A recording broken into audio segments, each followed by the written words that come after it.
चलिए आज हम आपकी जो बुक है सर्वनाम 12th की उसका लेसन नंबर 9 अध्याय 9 मेरा नया बचपन सुभद्रा कुमारी चौहान। ठीक है, सुभद्रा कुमारी चौहान के बारे में आपने ज्यादा कुछ उसके बारे में आपने ज्यादा रचना उसकी पढ़ी नहीं होगी क्योंकि ज्यादा इन्होंने लिखा भी नहीं। पर कई बार क्या होता है कि कुछ लोग होते हैं अपनी सिर्फ एक रचना के बलबूते पर अपनी प्रतिभा के उस चरम शिखर पर पहुंच जाते हैं, जिसे कहते हैं अपनी शोहरत के उस चरम शिखर पर पहुंच जाते हैं। ठीक इसी प्रकार सुभद्रा कुमारी चौहान की भी एक कविता बुंदेले के हर मुंह बोलो सुनी कहानी थी, खूब लड़ी मर्दानी वो तो झांसी वाली रानी थी। ये कहानी आपने पढ़ी होगी, ये कविता आपने पढ़ी होगी। और ये कविता आजादी के आंदोलन में एक प्रकार से एक मूल गीत बन चुका था सभी उन देशभक्तों के लिए। ये कविता लिखने वाली थी सुभद्रा कुमारी चौहान। सुभद्रा कुमारी चौहान का जो बचपन का जीवन है वो भी क्या हुआ, बहुत संघर्ष में बीता है। 1904 में उनका जन्म हुआ था और 1948 में मात्र 44 साल की उम्र में इनकी क्या हो गई थी, मृत्यु हो गई थी। पहले इनके परिचय के बारे में अपन जान लेते हैं, इनका जीवन परिचय। अपने समय की लोकप्रिय कवित्री सुभद्रा कुमारी चौहान का जन्म प्रयाग में हुआ था तथा उनकी आरंभिक शिक्षा भी वहीं हुई। साहित्य के प्रति उनकी रुचि बचपन से ही थी और 5 वर्ष की आयु में उन्होंने पहली कविता लिखी थी, मात्र 5 वर्ष की आयु में। 5 वर्ष की आयु में तो आप अपने पोतड़े गीले करते रहते हो, उस उम्र में इसने पहली कविता क्या कर दी थी, लिख दी थी। नहीं, आप इससे ज्यादा तो मैं इस वीडियो में बोल नहीं सकता हूँ, समस्या है। साहित्य के प्रति उनकी रुचि थी। उन्होंने भारतीय स्वतंत्रता आंदोलन में सक्रिय भागीदारी की तथा कई बार जेल भी गई। वे साहित्य राजनीति में समान रूप से सफल रही। वो जेल भी गई, कई बार जेल गई। और उस जमाने में, उस समय 1904 जब जन्म हुआ था, उस जमाने में जेल जाना वो भी भारत में औरतों की बहुत बड़ी बात थी। इसका मतलब कि उस जमाने में वो हस्ती हो रही होगी। मूलतः वे कवित्री थी तथा उनकी कविताओं में 2 प्रवृत्तियां प्रमुख रूप से देखने को मिलती हैं। प्रथम राष्ट्रीय भावना की तो द्वितीय घरेलू जीवन की। उनकी कविता 2 चीजों के इर्द गिर्द चक्कर काटती है। एक तो नेशनल इश्यू, राष्ट्रीय भावना, देश प्रेम, देशभक्ति। दूसरा है कि वो औरतों उसको 2 मोर्चे पे अपनी जिंदगी जीनी पड़ रही थी सुभद्रा कुमारी चौहान को।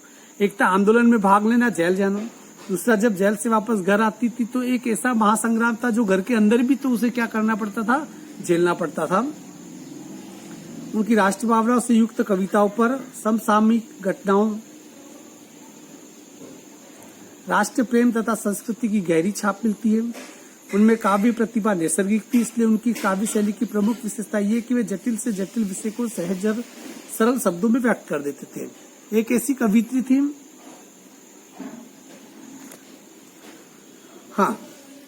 उनकी काव्य प्रतिभा नैसर्गिक थी, अर्थात कि उन्होंने जटिल से जटिल विषय को बहुत ही नॉर्मली लिख देते थे। कविताओं को कठिन करना वो उनकी फितरत नहीं थी। इसलिए उनकी कविताएं एक दिन 3री 4थी का बच्चा जिसे हिंदी भी पढ़ने आती है वो भी आराम से क्या हो जाएगा, समझ जाएगा।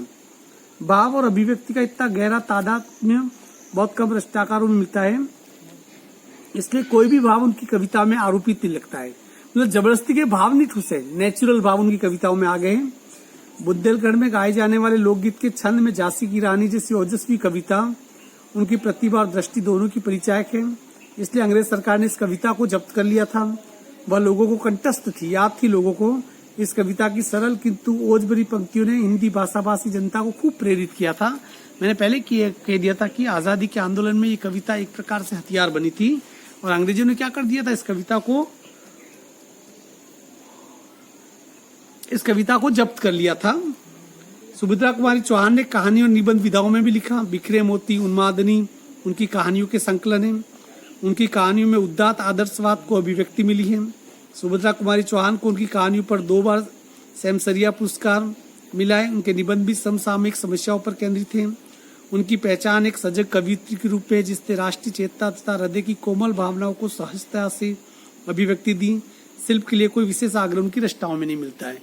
मतलब उन्होंने अपनी कविताओं को शिल्प के ताने बाने में बांधा नहीं कि इस शब्द का प्रयोग होना चाहिए, ये होना चाहिए, वो तुकबंदी नहीं, जैसा मर्जी में आए उन्होंने क्या किया, लिख डाला। मीरा ने यहाँ बचपन कविता में जीवन की बाल्यावस्था को जिस सादगी और भाव प्रवणता के साथ सुभद्रा कुमारी चौहान ने डाला, यह उनकी विशिष्ट उपलब्धि है।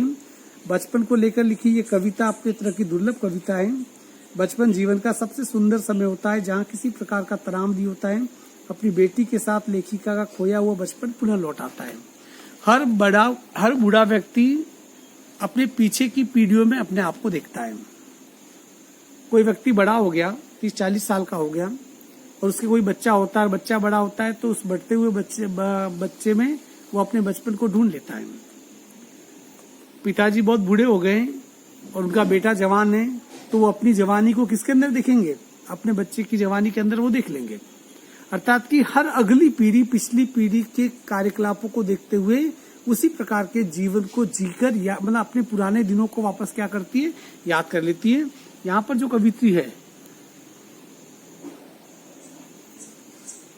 यहाँ पर जो कवित्री है अपनी बेटी है, बेटी को देखकर वापस अपने बचपन के दिनों को याद करती है। और बचपन का जो समय होता है वो जीवन का सबसे बेहतरीन समय होता है।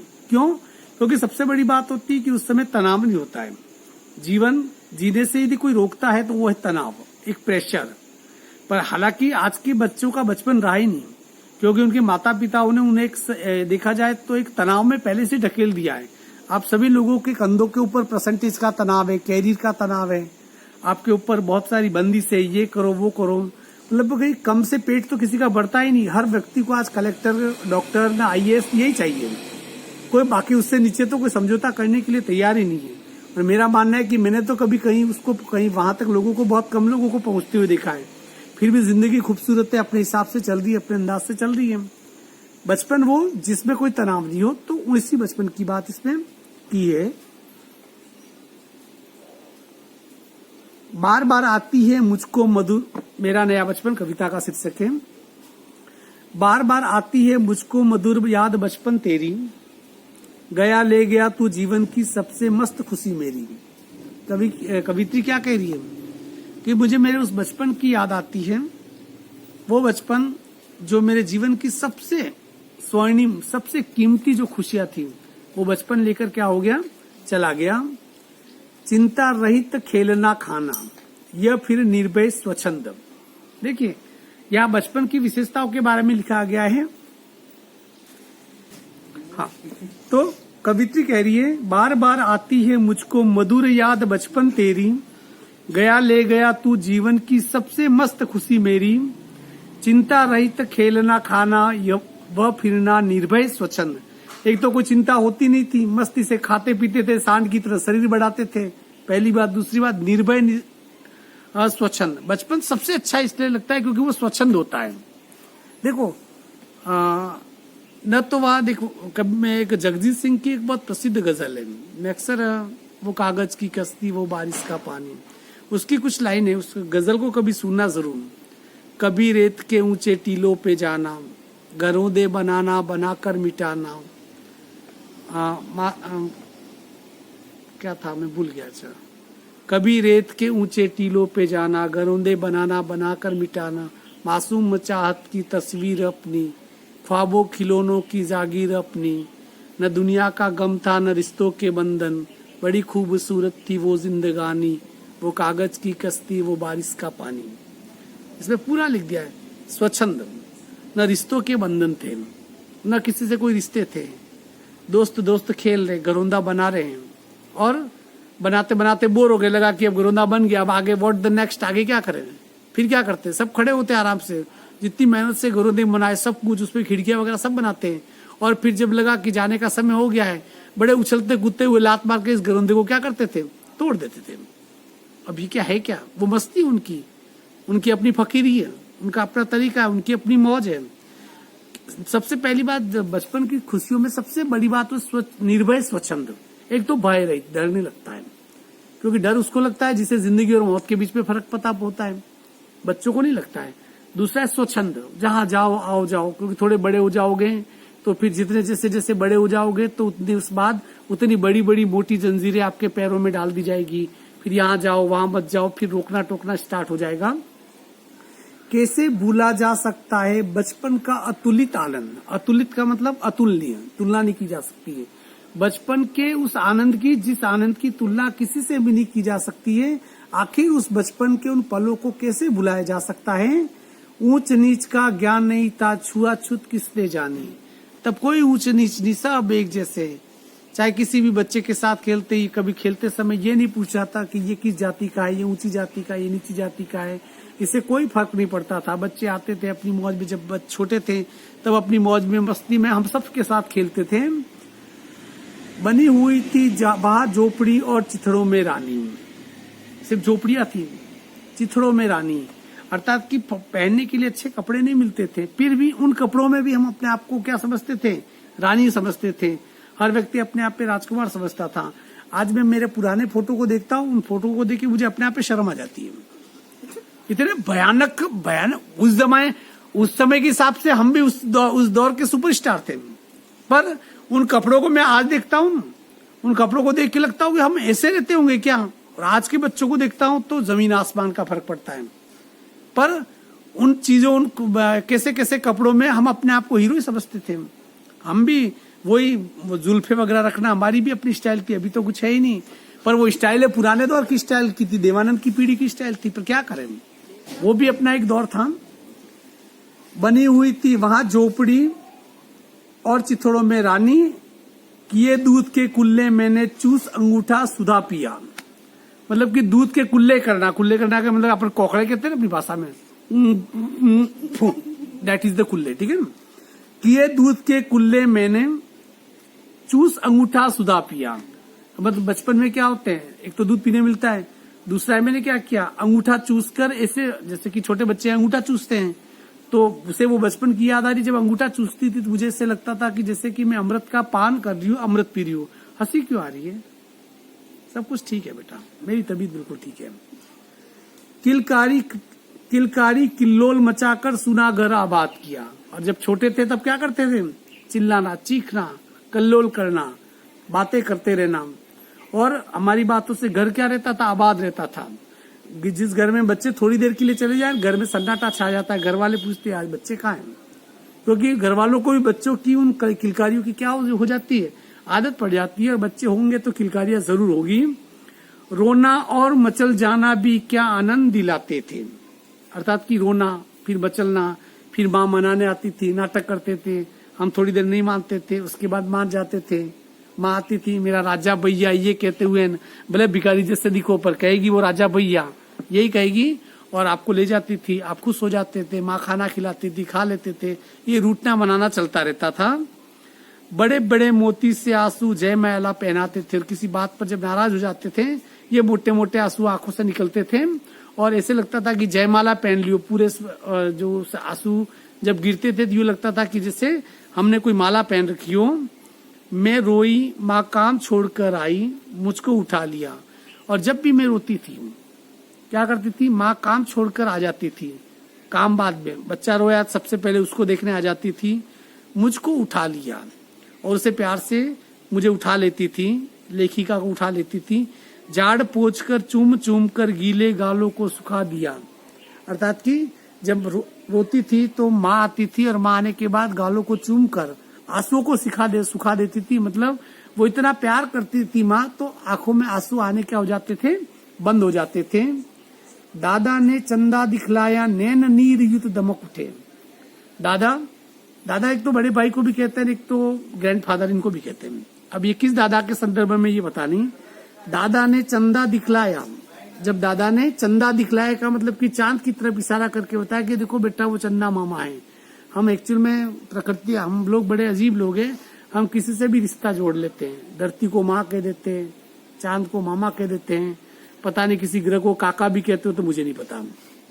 तो दादा ने चंदा दिखलाया, नैन नीर हित दमक उठे। तो आंखों में जो देखा, तो जो भीगी हुई जो आंखें थी, तो चंदा मामा को देखकर चमक उठी।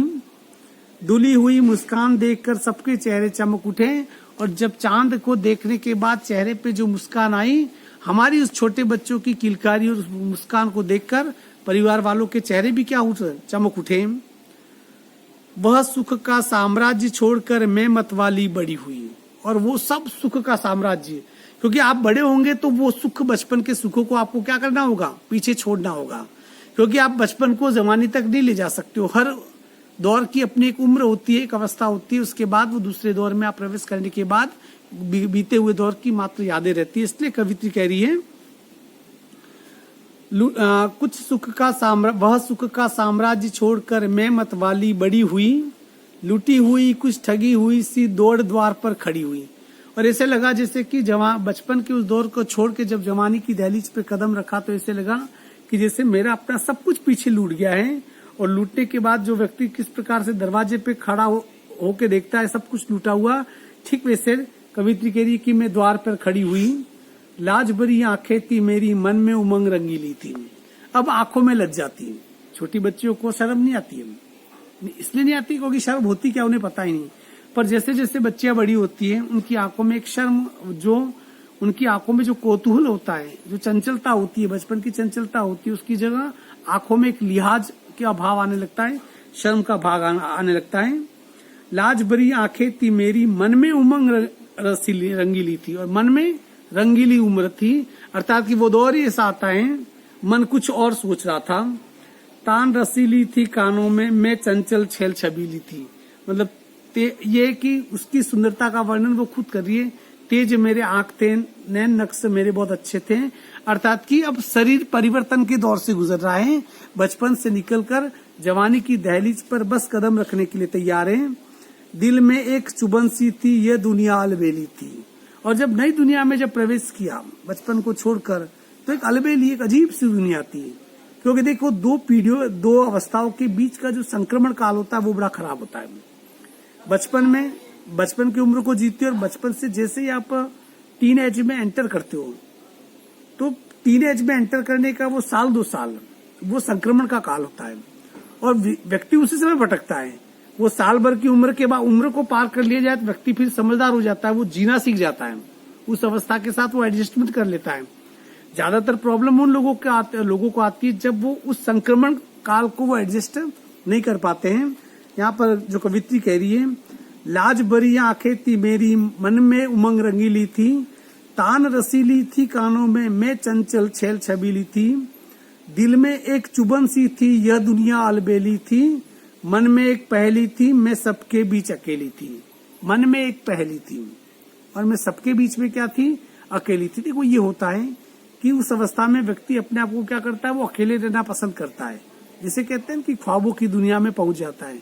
वो अक्सर ख्वाब देखना पसंद करता है, लोगों की भीड़ के बीच में भी उसे लगता है कि वो अकेली थी। मिला खोजती थी जिसको है बचपन ठगा दिया तूने, मिला खोजती थी जिसको है बचपन ठगा दिया तूने, अरे जवानी के फंदे में मुझको फंसा दिया तूने। हे वक्त तूने मुझे ठग लिया, बचपन के सबसे कीमती दिनों को छोड़कर, उन सबसे स्वर्णिम यादों को छोड़कर तूने क्या किया, इस जवानी के फंदे में मुझे क्या कर दिया, फंसा दिया। अर्थात कि वो अपनी जवानी से बेहतर किसको मान दिए, बचपन के वो निस्वार्थ वाले दिनों को वो कवित्री मान दिए। माना मैंने युवा काल का जीवन खूब निराला, ये मानती हूँ, कवि कह रही कि मैं मानती हूँ कि जो जवानी का जो जीवन होता है वो बड़ा निराला होता है, ऊर्जावान होता है। आकांक्षा पुरुषार्थ ज्ञान का उदय होने वाला है, और इस युवावस्था में होता है आकांक्षा, इच्छाएं पैदा होने लगती है। उसके बाद पुरुषार्थ, कर्म करने की, आगे बढ़ने की ललक पैदा होती है। ज्ञान का उदय, और आपके दिमाग में नॉलेज का विस्फोट होता है। ये सब कब होता है, युवावस्था में होता है। किंतु ये झंझटे भारी युद्ध क्षेत्र संसार बना, पर कवित्री क्या कह रही है, ये भारी झंझट है। क्या ये बहुत भारी झंझट है, और इस समय में, इस युवा काल के इस समय में पूरे ये संसार अपने आप क्या बन जाता है, एक युद्ध क्षेत्र बन जाता है। इस चीज को थोड़ा समझ लीजिए, कवि ऐसा क्यों कह रहा है। इसमें प्रश्न पूछेगा कि कवित्री ने युवावस्था के संसार को युद्ध क्षेत्र क्यों कहा गया है। What is the youth, what is the teen age, ये शैशव अवस्था होती क्या है, ये संघर्ष की अवस्था है, इसलिए इसे तूफानों की अवस्था कहते हैं। ये है क्या चीज, क्योंकि उस समय आपको अपने आप को साबित करना होता है। बचपन में आपको कुछ साबित नहीं करना होता है, और जब बात साबित करने की होती है तो आप अपने व्यक्तित्व का एहसास दूसरों को दिलाना चाहते हैं। इसके लिए आपको क्या करना पड़ेगा, पुरुषार्थ करना पड़ेगा, आपको कर्म क्षेत्र में उतरना पड़ेगा। आप घर पर बैठकर अपने आप को साबित नहीं कर सकते, उसके लिए आपको अपने कदम, इस अपने जो सुरक्षित जो जोन बना हुआ है हमारा, जो सुरक्षित दीवारें बनी हुई है उस घेरे से पार आपको जाना होगा, और जैसे उस घेरे से पार जाओगे ये जिंदगी अपने आप में कुरुक्षेत्र है। और यहाँ पर वही सरवाइव कर सकता है जिसके अंदर लड़ने की ताकत है, जो संघर्ष कर सकता है, जो संघर्ष करके आगे बढ़ सकता है, क्योंकि इस कुरुक्षेत्र में आप ही अपने दीपक हो, और अपने दीपक को आपको अपने हाथों से ही बुझने से रोकना है, और ये बहुत कम लोग कर पाते हैं। कुरुक्षेत्र ये सिर्फ इसलिए युद्ध क्षेत्र सिर्फ इसलिए है क्योंकि यहाँ पर जीतने के लिए आपको लड़ना पड़ेगा, लड़ोगे तो जीतोगे। हो सकता है लड़ाई के दौरान हार भी मिले, पर हर हार आपके लिए एक सबक बनती है आने वाली अगली बड़ी जीत के लिए। इसलिए किसी ने कहा भी था कि आपके जीवन में आई कोई एक हार वो संकेत करती है कि एक बड़ी जीत के लिए भूमिका तैयार हो रही है। और ये सब किसका हिस्सा है? कुरुक्षेत्र का। ऐसा नहीं कि सिर्फ महाभारत के युद्ध में कुरुक्षेत्र हुआ था, नहीं, हम कुरुक्षेत्र के बीच में ही तो हैं। We are in war zone. आज भी हम युद्ध के क्षेत्र के अंदर ही है। ये मत समझिए कि कहीं किसी जमीन पे कुरुक्षेत्र लड़ा जाता है, नहीं, कुरुक्षेत्र हमारे मन के अंदर लड़ा जाता है। कुरुक्षेत्र हमारे अंदर चल रहा है, हमारे अंदर ही कौरव है और हमारे अंदर ही पांडव है। उनके बीच में हमेशा एक जो संघर्ष है वो चलता रहता है। हर अच्छाई हमारे अंदर है, हर बुराई हमारे अंदर है, और उन अच्छाई और बुराइयों का संघर्ष हमारे मन के अंदर चलता रहता है। वो अलग बात है कि उस लड़ाई में जीत के बाहर कौन आता है, दैट्स कुरुक्षेत्र। और ये कुरुक्षेत्र, ये सब इमोशंस, जज्बात, ये फीलिंग कब आती है? युवावस्था में आती है। इसलिए कवित्री ने युवावस्था के जीवन को क्या कहा है? कुरुक्षेत्र कहा है। आज के लिए इतना ही काफी है। कविता क्योंकि और लंबी है, इतनी फिर में बोल बोल के मेरा मुंह दुख जाएगा। उम्मीद करता हूँ कि ऐसी कविताओं को जब तक हो सके तो याद करो, बढ़िया है, गुनगुना सकते हो। बेचार के तुझे मिर्ची लगी तो मैं क्या करूँ, ऐसे गाने गाने से तो बढ़िया है कि आप इस प्रकार से अच्छी चीजें याद करो और बढ़िया इसको गुनगुनाओ, गाओ। ठीक है ना? आज के लिए इतना ही काफी है। Have a nice day. धन्यवाद।